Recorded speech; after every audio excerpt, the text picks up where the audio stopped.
হেরক্লিয়াস তিনি কি করলেন? দোভাষী তার প্রতিনিধির মাধ্যমে আবু সুফিয়ানদেরকে এবার জিজ্ঞাসা করছে, তোমাকে যে জিজ্ঞাসা করলাম, আরবে যে লোকটা নবী দাবি করেছে উঁচু বংশের কিনা, তুমি বললে হ্যাঁ উঁচু বংশের। আরে নবীরা তো এইরকমই বংশেরই হয়। আমি তোমাকে জিজ্ঞাসা করলাম, আচ্ছা বলো, এর পূর্বপুরুষরা কখনো নবী দাবি করেছিল কি? তুমি বললে না। তার মানে কি? যদি নবী দাবি করতো আমি ভাবতাম তাহলে মোহাম্মদ পূর্বপুরুষদেরকে কথাগুলো পুনরাবৃত্তি করছে।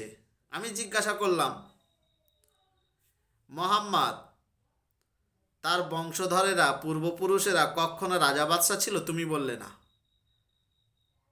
যদি থাকতো তাহলে আমি ভাবতাম যে মোহাম্মদ তার পূর্বপুরুষদের রাজকীয় স্বভাবটা আজও আছে, মানুষদেরকে নিজের দিকে আকৃষ্ট করে তিনি রাজা বাদশাহ হওয়ার চেষ্টা করছেন।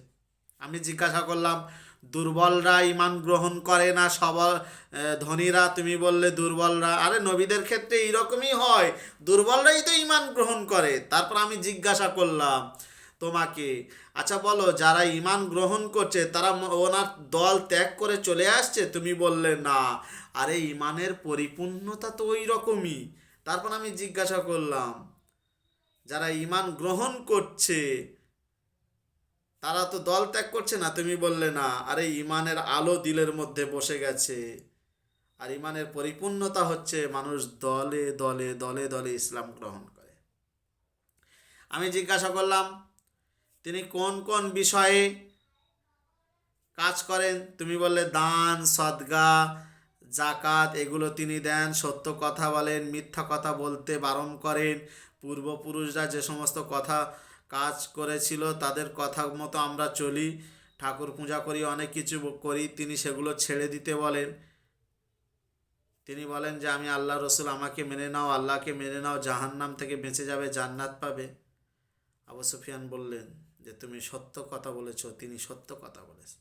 তারপর আবু সুফিয়ান বলল, দেখো সিরিয়ার এক বাদশাহ আমার কাছে একটা চিঠি এনেছে, মোহাম্মদ সাল্লাল্লাহু আলাইহি সাল্লাম তার দিয়ে পাঠিয়েছিলেন যে রোমের বাদশার কাছে পৌঁছে দাও। চিঠিটা আমার কাছে এসছে, তাতে লেখা ছিল, হে রোমের বাদশাহ হেরক্লিয়াস, তুমি ইসলাম গ্রহণ করো, মোহাম্মদ আমাকে ইসলামের দাওয়াত দিয়েছে,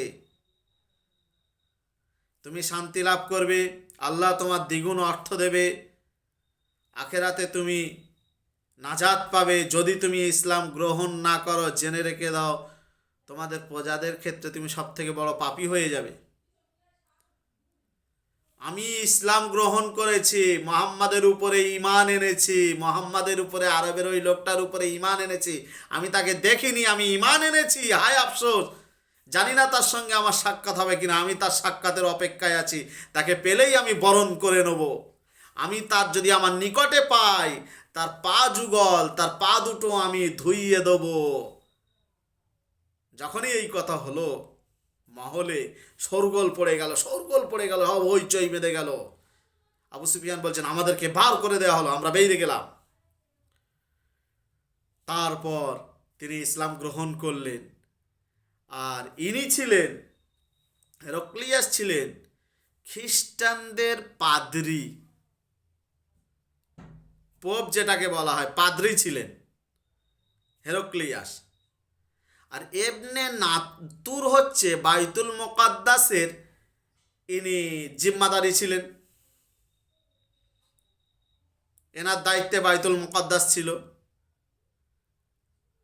এক সময় দোভাষী বলছেন, বাইতুল মুকাদ্দাসের যারা হর্তাকর্তা, যে হঠাৎ হেরক্লিয়াস বাইতুল মুকাদ্দাসের মধ্যে আসলেন, তার চেহারায় একটা বিমর্ষ দেখা গেল। তারা বলেই ফেললেন, হেরক্লিয়াস তোমার চেহারার মধ্যে একটা বিমর্ষ দেখতে পাচ্ছি। এমনি নাতুর বলছেন, হেরক্লিয়াস হচ্ছে তারকা নিয়ে, নক্ষত্র নিয়ে বিশারদ ছিলেন, এই নিয়ে চিন্তা ভাবনা করতেন। নক্ষত্র জ্যোতিষী ছিলেন ইনি, জ্যোতিষী, বিশাল বড় গুণীন ছিলেন। তিনি একবার তারকা নিয়ে চিন্তা ভাবনা করতে করতে হঠাৎ আমাকে বললেন দেখো এমনে নাতুর খতনা করা একজন মানুষ আসছে আরবে, খতনা করা। তিনি হচ্ছে এই রাজত্ব জয় করে ফেলবে, তিনি এই রাজত্ব জয় করবে। খবর পাঠালো, যাও মোহাম্মদের কাছে দেখো ওনার খতনা হয়েছে কিনা। খবর নিয়ে এসে দেখছে হ্যাঁ মোহাম্মদের খতনা হয়েছে। বলছে এই সেই নবী, এই সেই নবী মোহাম্মদ। ইসলাম গ্রহণ করলেন, আনন্দে উৎফুল্ল হয়ে ওনার বন্ধুর কাছে চিঠি লিখলেন। হেরাক্লিয়াসের বন্ধু আসলো, রোমের বাসিন্দা, আরো সকলে ছিল, ঘরের মধ্যে আবদ্ধ হলেন। আবদ্ধ হয়ে বলছে দেখো মুহাম্মাদের উপরে আমি ঈমান এনেছি। সব কথা বিশ্লেষণ করলো, তোমরাও মুহাম্মাদের উপরে ঈমান আনো, একত্ববাদী খোদার উপরে, তার একত্ববাদী খোদার উপরে ঈমান আনো। এই কথা শুনে সকলে দৌড়ে ছুটে চলে গেল, কিন্তু ঘরে তো তালা দেওয়া, তালা দেওয়া। হেরাক্লিয়াস বলছেন এসো আমার কাছে, এসো সব, আমি তোমাদেরকে পরীক্ষা করলাম, দেখি তোমাদের ঈমান কত দূর। সকলের সঙ্গে সঙ্গে সেজদায় পড়ে গেল যে আমরাও মুহাম্মাদের উপরে ঈমান আনিলাম। না দেখে এতগুলো মানুষ, এমনকি রোমের বাদশাও ঈমান আনলো। আবু সুফিয়ান বলছেন সেদিন থেকে আমার বিশাল ভয় হচ্ছে, রোমের বাদশা বলেছে যে আমার পায়ের তলায় যে জমিন দেখা পাচ্ছ এই জমিনের অধিকারী হবে, দলে দলে ইসলাম গ্রহণ করবে। সেদিন থেকে আমি বুঝে নিয়েছি মুহাম্মদ জয়লাভ করবে। আমিও আস্তে আস্তে আস্তে আস্তে মুহাম্মাদের উপরে ঈমান এনে ফেললাম, আমিও ইসলাম গ্রহণ করলাম। দুঃখের বিষয়, আমরা মুসলমান হয়ে আজও পর্যন্ত বিশ্বনবীর জীবনী, বিশ্বনবীর হাদিস, বিশ্বনবীর কথা এগুলো জানতে পারলাম না, বোঝার চেষ্টা করি না। আমি যা কিছু আলোচনা করছি বা করলাম, আপনারা দেখবেন আপনার ওই ইউটিউবে একটা আছে আপনার জান্নাত রানী, ইউটিউবে আছে জান্নাত রানী বলে।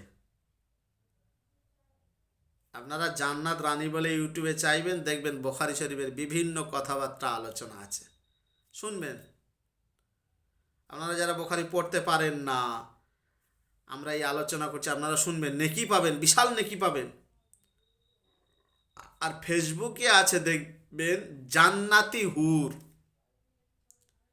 জান্নাতি হুর বলে চাইবেন, দেখবেন উপরে লেখা আছে জামিয়া সাদিয়াতুল উলামা, জামিয়া সাদিয়াতুল উলামা, তারপর নিচে লেখা আছে জান্নাতি হুর।